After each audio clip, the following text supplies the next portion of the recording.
साद नाम का मतलब क्या है? साद नाम कितना मशहूर है और इंटरनेट की दुनिया में कितना वायरल है? साद एक इस्लामी नाम है और ये नाम लड़कों के लिए इस्तेमाल किया जाता है।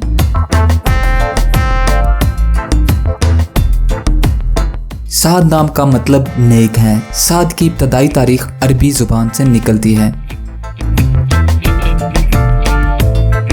इंटरनेट की दुनिया में साद नाम की शोहरत में 2006 में तेजी देखने में आई।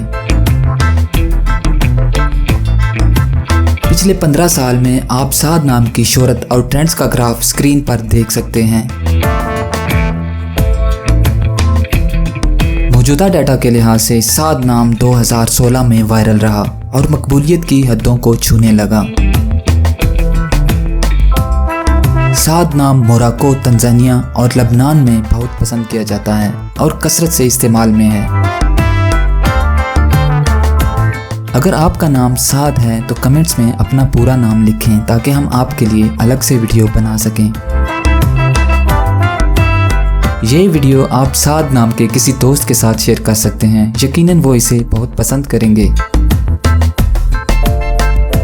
इस चैनल पर आप मज़ीद हज़ारों इस्लामी नामों के मानी, ट्रेंड्स और शोहरत का डाटा देख सकते हैं।